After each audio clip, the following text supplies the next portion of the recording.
Good morning, guys. So this week our story is going to be Leonardo's horse.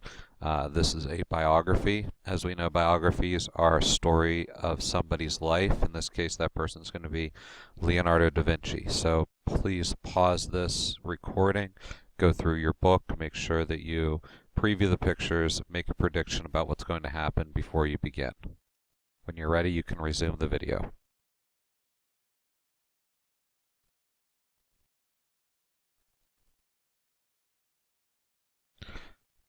Anyone who watched the young Leonardo wander the countryside around his home in Vinci might have guessed that he would be an artist. He stopped to examine everything. He looked at the landscape as if he were memorizing it, so it was no surprise when his father took him as a young teenager to Florence to study art.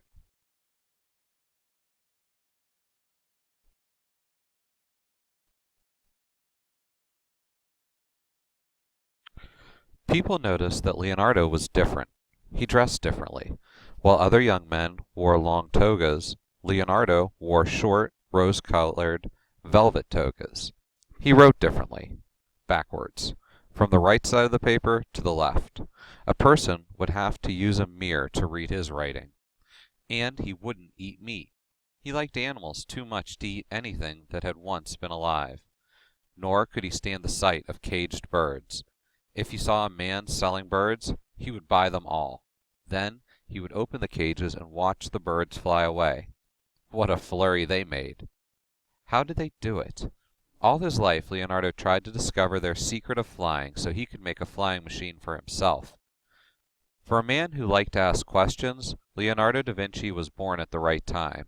April 15th, 1452. Everybody was asking questions then. The age was called the Renaissance, a time of rebirth, when people who had forgotten how to be curious became curious again. They were exploring new countries, discovering, inventing, looking at old things in new ways. What was the point, Leonardo asked, in copying what had already been done? He had to bring his own experience into whatever he painted. You wouldn't catch him putting a halo around the head of a saint. How could he? He had never seen a halo.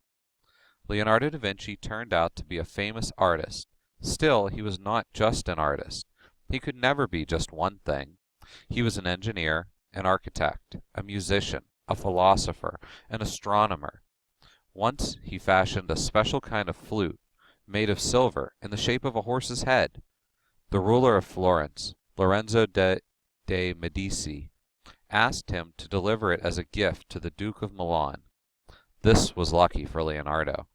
He had heard that the Duke of Milan wanted to honor his father with a bronze horse in front of his palace, and Leonardo wanted to be the one to make it.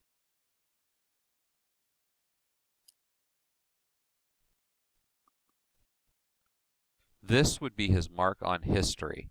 Hundreds of years later, people would point to the horse. Leonardo made that, they would say. So he wrote to the Duke, listing all the things he could do. He could make cannons, lightweight bridges, and covered chariots that couldn't be broken or harmed. On and on he went, but he saved the most important point for the last. He could make a bronze horse. In the end, he didn't send the letter. He simply left for Milan. Never mind that he was in the midst of painting a large religious picture in Florence. Let someone else finish it. He had planned the picture, and that was the important part.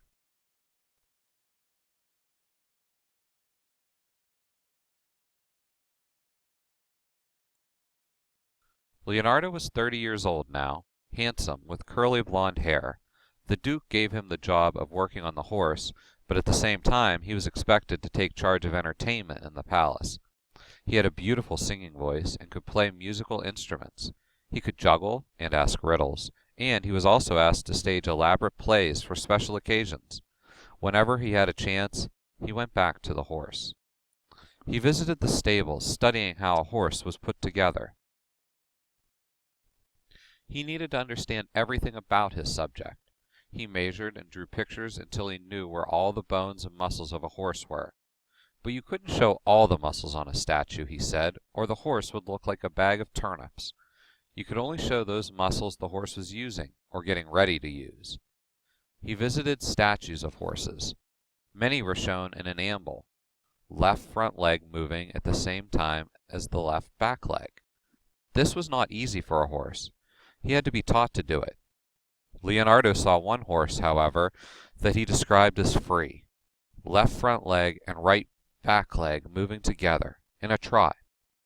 Moreover, both ears were pointed forward. Some horses pointed one ear back to hear the rider's orders. Leonardo was ready to begin, but the Duke wasn't quite ready.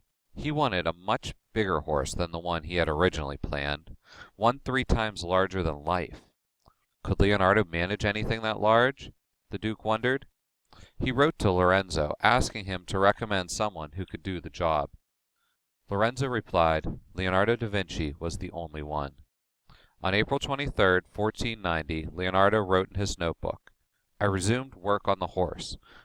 The hardest part would be the casting.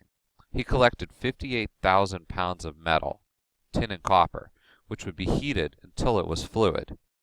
This would be turned into bronze and used to cast the horse. But should he pour the bronze all at once?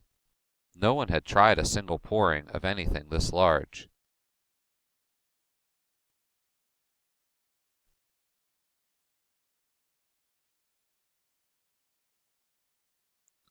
In November 1493, he had completed the clay model, 24 feet high. It was shown off at one of the Duke's special occasions, and it was a sensation.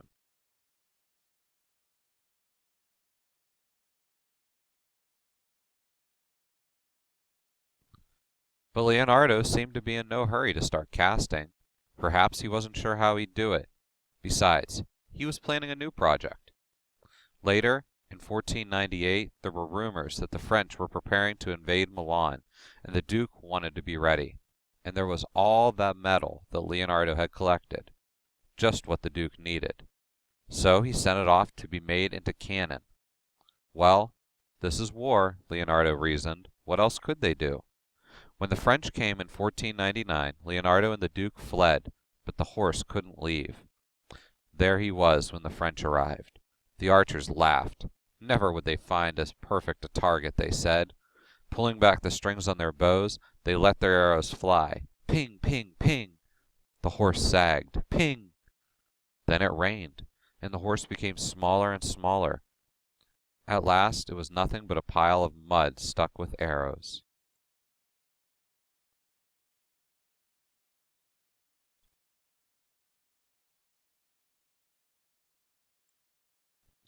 Leonardo went back to inventing and painting, but he never forgot his horse.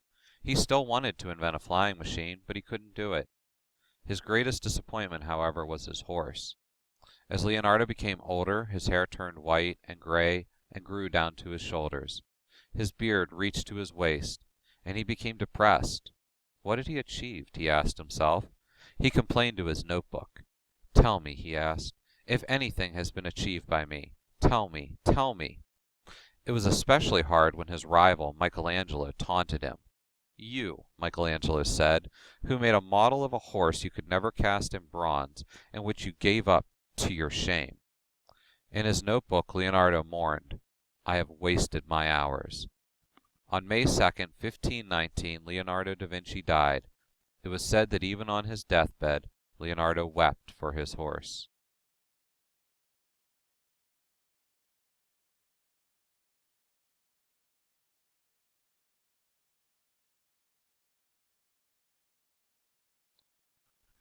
In 1977, Charles Dent, an American and a big fan of Leonardo, saw a magazine article about him. When he read that Leonardo died grieving for his horse, Charles said, let's give Leonardo his horse. But Charles Dent died before work was finished. Later, a sculptor from New York City, Nina Akmu, carried on with Charles' dream. Many people contributed money to help her finish. Finally, on September 10, 1999, in Milan, Italy, in front of huge crowds, the horse was unveiled. At last, Leonardo's horse was home. Now, as you finish, go back to your discussion guide, please, and complete all the parts of it. We'll review that later in class. Thank you.